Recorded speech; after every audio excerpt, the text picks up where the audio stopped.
입시 쪽에 봤을 때는 비중 있게 받아들일 수밖에 없는 과학의 발전에 악영향을 끼치는 문제라고 생각합니다. 다른 직업군에 대한 관심이 적어질 수밖에 없었다.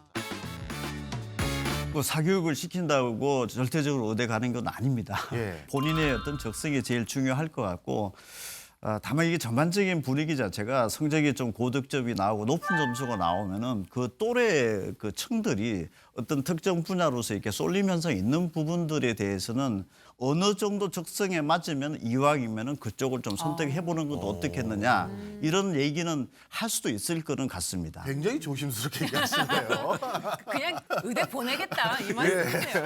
근데 제 주위의 친구들도 난리 났어요. 내 아들이 이미 의사가 된 것처럼 생각을 하고 사교육 비용도 만만치 않을 텐데 얼마나 늘어나고 있는지 사교육 현장의 이야기가 좀 궁금합니다. 제가 알고 있는 학원들은 다 이게 의대반으로 바뀌어진 것 같고 심지어 지방에 있는 학원들도 지역 이제 의대관이라든지 뭐 의대반 이런 쪽으로 지금 많이 바뀌어진 건 현재 사실인 거죠. 그래서 내신으로 따져보면은 1점대 초반입니다. 1점 한 1, 2등급대 정도 되면은 내신 성적으로 합격이 되고 네. 수능 점수로 보면은 수능이 이제 영어는 절대평가니까 90점만 넘으면 되죠. 예. 그러면 국어하고 수학하고 탐구 이제 두 과목 현행 수능 체제인데 이게 문항수가 115문제 중에서 2문제까지 틀리면은 인서울 그 수도권의 의대에 들어가고 예. 한 4문제 정도 틀리면은 지방 의대에 들어가고 그러니까 아이고. 내신은 정말로 3년 내도록 전교에서 탑을 유지할 수밖에 없는 상황이고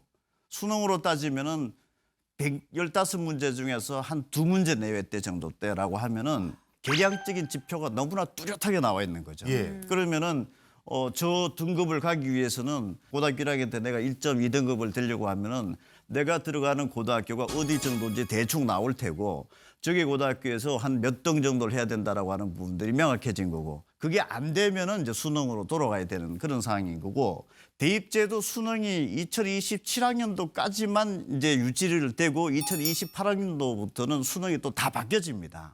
그러면은 앞으로 3년간은 대단히 어떻게 보면은 마지막 남은 수능 제도이고 금년도를 포함한 3년간이 자극적으로 더 준비를 할 수도 있는 상황이 현재로서는 가고 있다 이렇게 현장에서는 보고 있습니다. 그렇군요.